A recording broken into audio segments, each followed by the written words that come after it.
Mag-camping sa gilid ng dagat, makakilala ng mga bagong kaibigan, magluto ng masarap na pagkain, at makadiskubre ng solid na waterfalls na libre.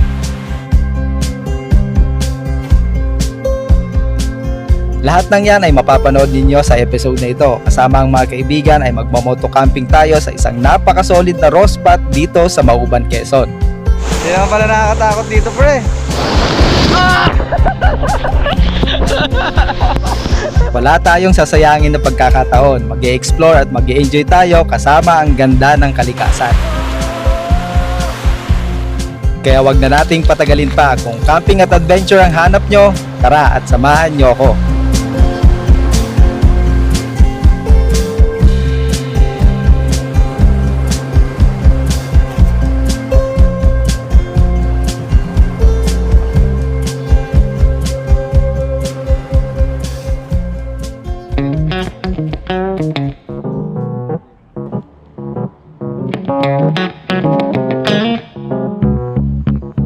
Mula sa Rizal, dumaan kami sa isang scenic na kalsada na may view ng Pililla Windmills. Magandang dumaan dito kapag ang destinasyon mo ay parte ng Laguna patagos ng Quezon.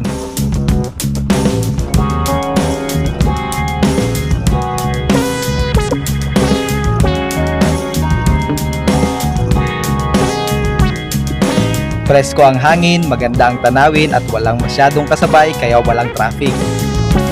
Pagdating namin ng Kalayaan, Laguna, umakyat kami ng Kaliraya para mabypass ang ilang mga bayan ng Laguna. Isa din ito sa mga long cut pero worth it daanan dahil napakaganda ng view ng Kaliraya Lake at iba pang mga lawa ng Laguna. Hindi na bago sa mga biyahero ang daan na ito pero kakaunti pa din ang pinipiling dumaan dito dahil sa dagdag na kilometro sa biyahe. Pero ako na mismo magsasabi sa inyo na sulit ang kapalit nito sa ganda ng kalsada at tanawin dito.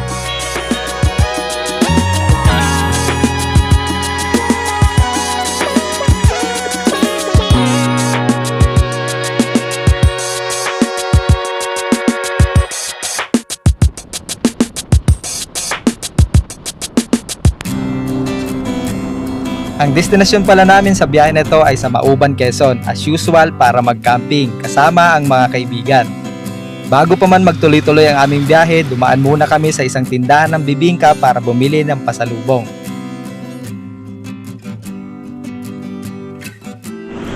Masarap dito 100%? 100%? Yeah. Magkano po? Tatlong peraso, 100, sir. Tatlong peraso, 100. Opo. Sige, 200 po. So, bali, 8 piraso yon. 200 anin po. Meron po. Ito po. Itong baso. Oh, pre, libre lang dito buko, pre. Libre? Buko juice po. Hindi po buko ha. Buko juice. Yung buko juice. Ako po, ano to? Pero libre nga. Libre lang yung buko juice. Pag bumili ka sa kanila ng bibingka, May libreng buko. libre na yung buko juice. Oo, pre. Ah, Sa Maynila, may bayad to. Opo, puro pa yan. Wala Puro-puro yan. walang asukal. Yun nga lang po. Ang magkakaiba namin. Wala kami asukal. Sa Manila may asukal. May dala-dala kami buko eh. Let's buko, why not? Boom! Di ba may pre-taste po yan? Bibigyan ko kayo. Ayun! Ayos! Share na lang po. May libre ng buko, may free taste pa. O, dito na kayo bumili. Gusto nyo ng pasalubong, bibingka. Dito kayo bumili. Pangatlong beses ko na kasing balik sa spot na pupuntahan namin at may kaibigan na akong lokal na nakilala dito. At nakagawin ko na din kasi na magdala ng kaunting pasalubong kapag nakakabalik ako sa lugar kung saan meron akong naging kaibigan na lokal. Ate Tess, maraming salamat.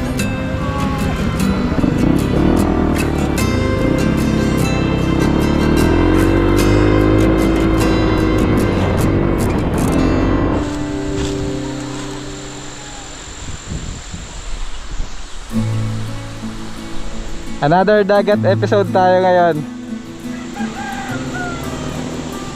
Raw camping tayo ngayon dito sa Mauban, Quezon. Isang palatandaan na magsisimula na ang tunay na adventure kapag wala nang kawad ng kuryente ang kalsadang dinadaanan mo.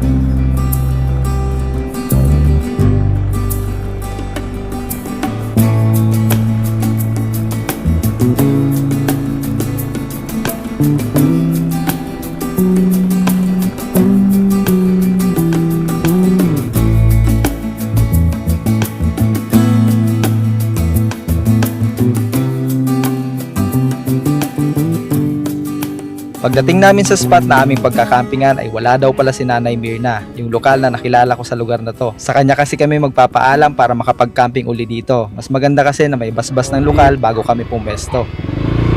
Titindahan niya. May pamilya kaming nakita malapit sa dagat. Nakwento nila na nasa bayan daw si Nanay Mirna at matagal na daw na hindi bumabalik sa lugar. At sa pagpipintuhan, tinuro nila kami sa isang tindahan. At dito namin nakilala si Tatay Noel, isang kamag-anak nila Nanay Mirna.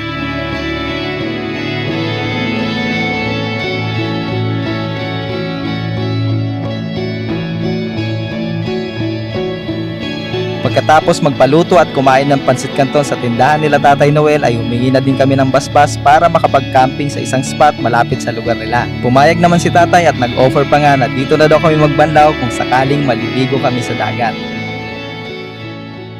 Doon yung magiging spot namin.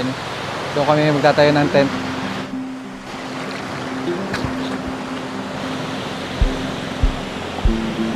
Banayad yung alon, pwede tayo maligo. Puntahan lang natin yung rock formation na yan. Silipin lang natin. Maganda yung view doon. Grabe yung mga bato-bato dito. Tatalas. Kapag ka nadapa ka siguro dito. Ako. Grabe, sugat na abutin. Yun.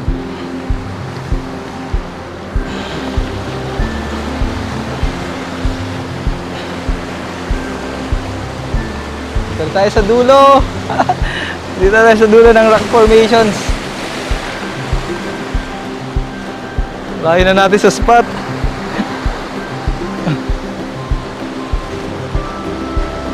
Ito yung spot natin. Sarap pagmasdan ng mga alon. Astig yung korte ng bato na to. Yung bato na yun. Para siyang crown. Tapos meron siyang butas dun sa ito, sa pinakatuktok niya. Tapos hollow na siyang pag ganun. Stig, dito tignan. Parang pwede kang maglagay ng bolang kristal sa gitna niya.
Ito yung bago nating tent.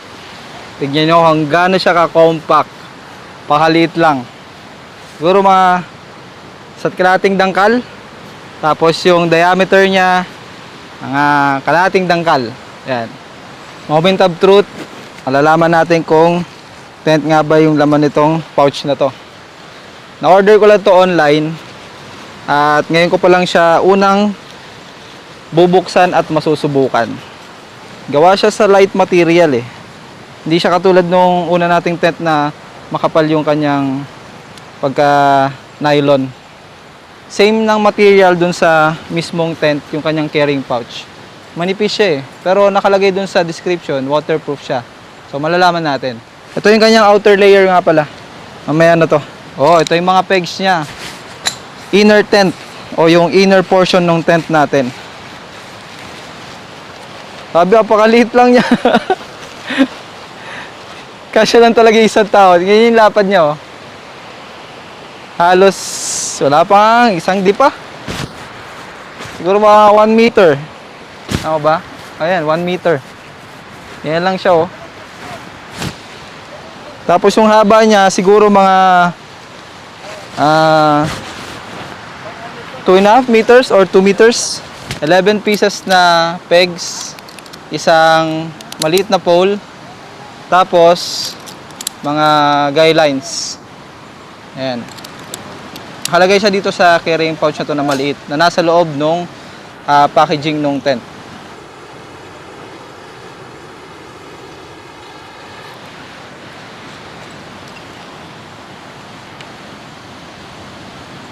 Kapos yung ating pole. Ayun lang. Mali ang aking nabili.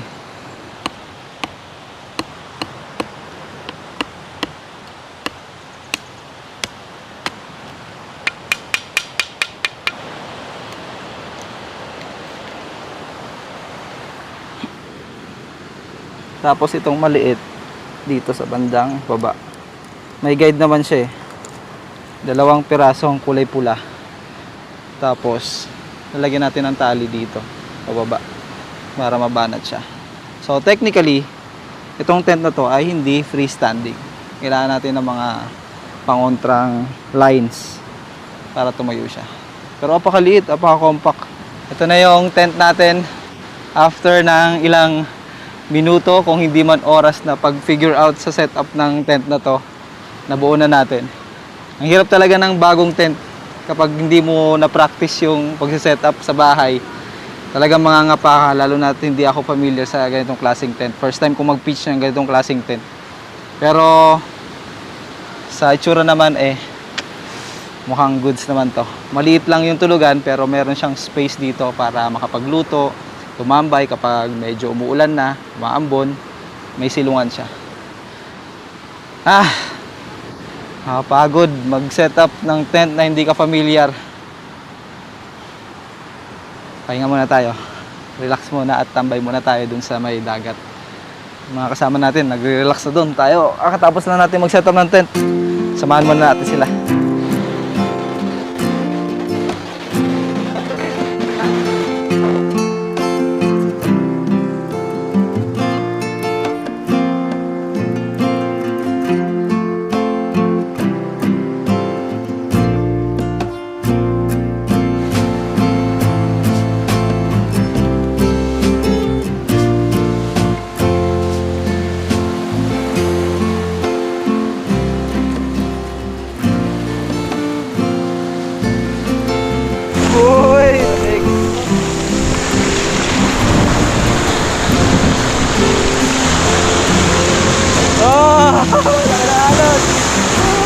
Hindi naman pala nakakatakot dito, pre. Parang may magsundan. Ha? Mabato na dito. Tayo ng spot na yung mabato.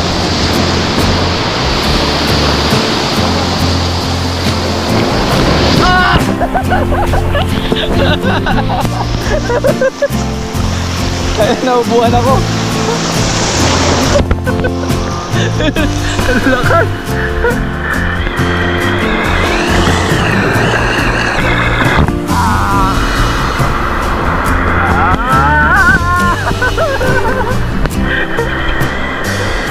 Ay pre, malas malaki pre.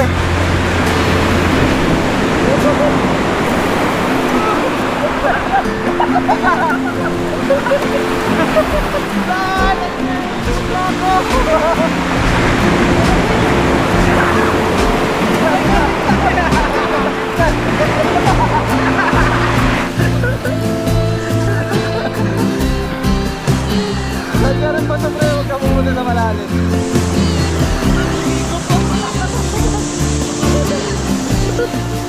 Sangin ang ligo yan. Ganyan na lang pre. Mahalon eh. Gagalawan pre.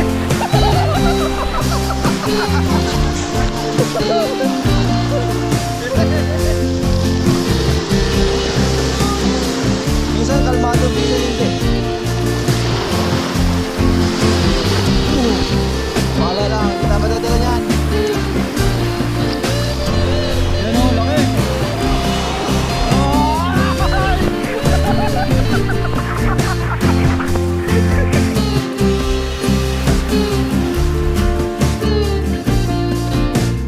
Tay, pwede makianlaw? Pwede makianlaw?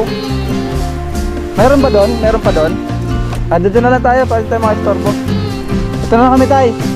Lamig. Fresh from the mountain. Pagkatapos namin makapagbanlaw ay nagpahinga lang kami saglit. Nagkape, nagkwentuhan, at naghanda na rin ng aming magiging hapunan. Isa sa pinaka-paborito ko at pinaka-useful na nabili ko online, itong origami plate na to. Meron ka ng instant na plato. Nasa pin comment yung link nito kung gusto yung bumili. Iwain na natin yung ating magiging ingredients sa ating recipe ngayon. At ang ating lulutuin ngayon ay napaka-special. Ito ay kaldereta. First time kong magkakaldereta sa camping. Grabe. Di ko alam kung paano ko palambutin yung karne. Well, dito muna tayo sa ating mga gulay.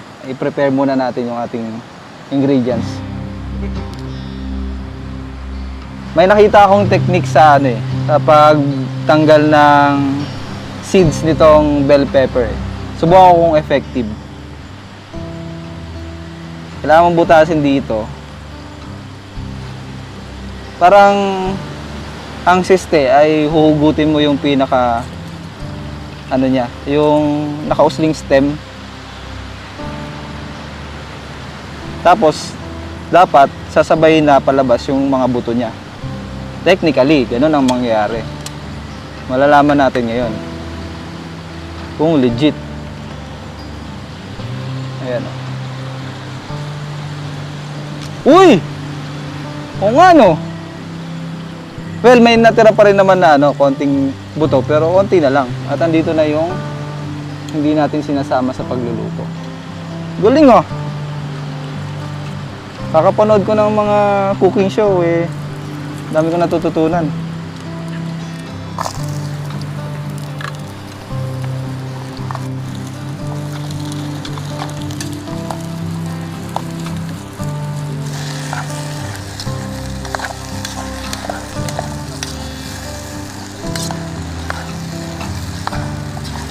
Aba. Ano? Pwede mo lutuin sa bahay yan, pre.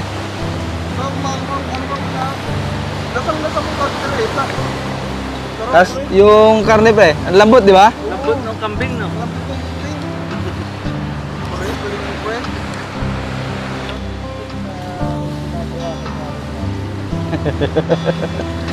Ano wari lang, pre.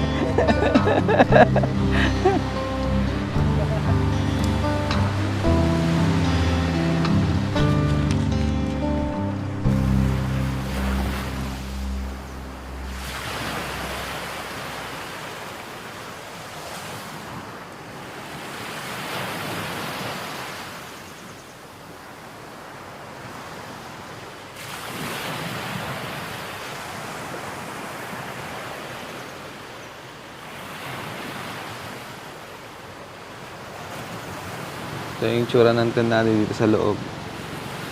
Unlike dun sa una nating nagkagamit na tent, medyo masikip yung headroom nito. At yung space niya na tulugan, talagang saktong-sakto lang ang isang tao. Good for one person lang talaga. Pero ang kinagandahan niya, meron ka ditong space para magluto. Kasi mayroon siyang parang triangular na canopy kapag hindi mo fully enclose yung tent.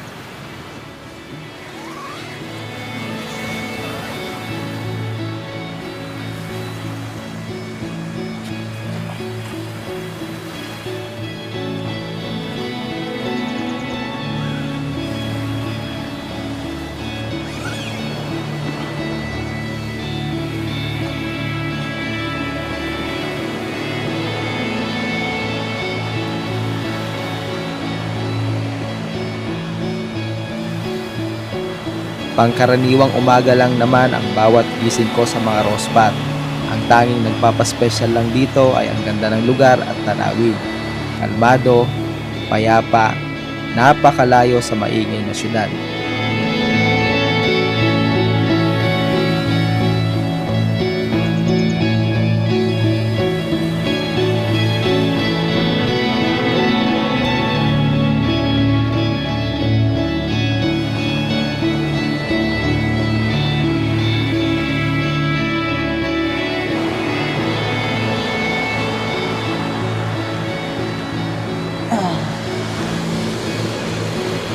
Kape muna tayo at tinapay. Effective nga pala to, dry bag. Yung spot namin kasi ngayon, napakaraming langgam. Yung ilalim siguro nung lupa ay nest ng langgam, kaya talagang hindi sila mawala-wala. Napakarami, literal na napakarami. Effective tong dry bag na to kapag mag-i-store kayo ng pagkain. Hindi lang pang waterproof ng mga damit. Pwede rin tong lagayan ng pagkain. Yung ating tinapay, ilagay natin dito sa dry bag. Tapos sinabit lang natin. Hindi siya nilanggam. Kahit langgamin yung labas nito, hindi sila makapasok sa loob talaga. Literal. Ilang beses ko na na-try ito. Effective.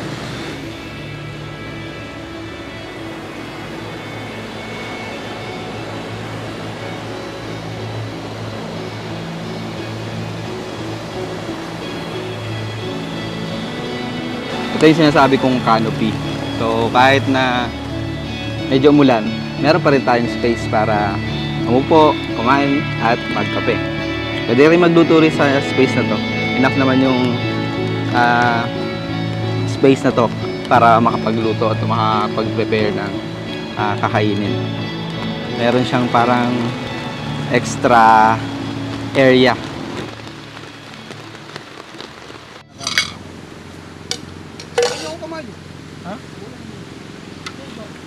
Sabay-sabay kaming kumain ng almusal, naligo uli sa dagat para masulit yung spot, at saka kami pa isa-isang nagligpit ng mga gamit namin upang makapag-camp out ng maaga.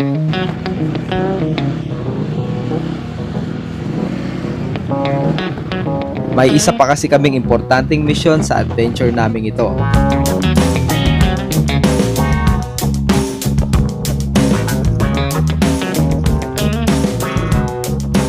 May pupuntahan lang tayong waterfalls. Nakwento ni Tatay Noel na meron daw waterfalls banda doon sa may putol na tulay. Hanapin lang natin. 2 beses na akong nakapunta sa parte na ito ng Mauban. At 2 beses ko na rin narinig ang kwento ng mga lokal tungkol sa isang waterfalls malapit sa putol na tulay kung tawagin nila dito. Isang hindi matapos-tapos na proyekto na magdudugtong sana sa Real Quezon at Mauban, Quezon.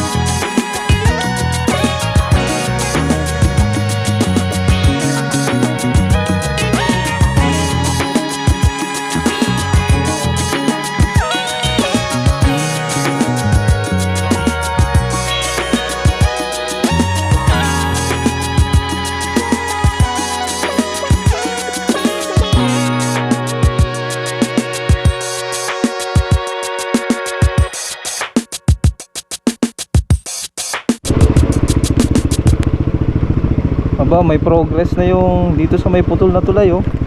Idudugtong na nila yung kalsada dun sa sementado papunta dito hanggang dun sa may putol na tulay. Pero dun sa kabilang side, wala pa din ginagawang construction. Dahil may konting lakarin pababa ng falls, ay iniwan muna namin ang mga motor namin sa tindahan nila Ate Gina. Sinamahan na din kami ng mga batang lokal na sina Lester at Renzo.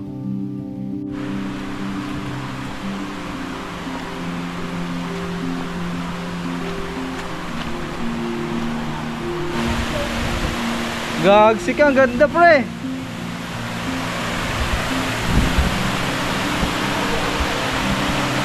Oh, ganda. Ganda pre. Saan dumaan siya?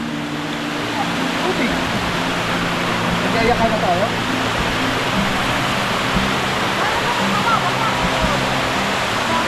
Wala nang patungan doon. Try muna natin.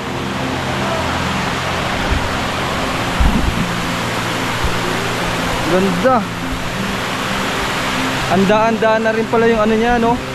Para siyang hagdan-hagdan din, ano? Asan dyan yung korting puso? Ah, doon sa pinakataas. Oy, grabe na this. Ganda.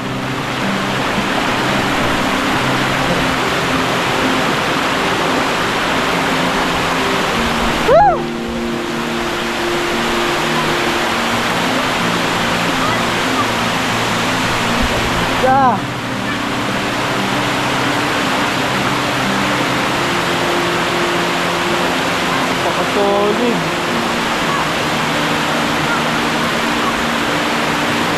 Medyo hindi lang ganun kalinaw yung bumabagsak na tubig kasi nga kakaulan lang, sobrang lakas ng ulan. Pero solid pa rin. Ay, ay, ay! Dito tayo, oh!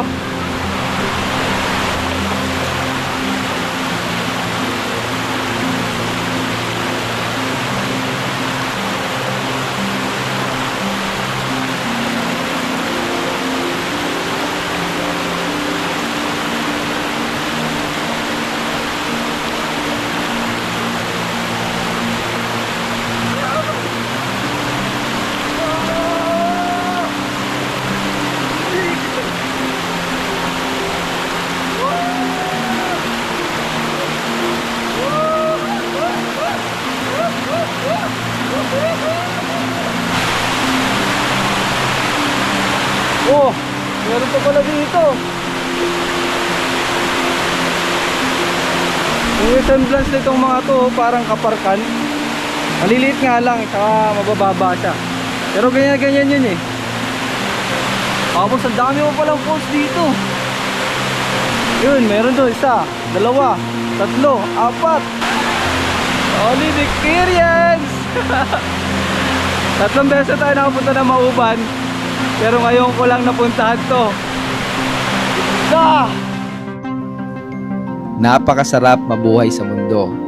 Oo, maraming problema at maraming obligasyon, pero kung mahahanap mo lang yung mga bagay na magpapasaya sa'yo, magiging balanse lang ang lahat.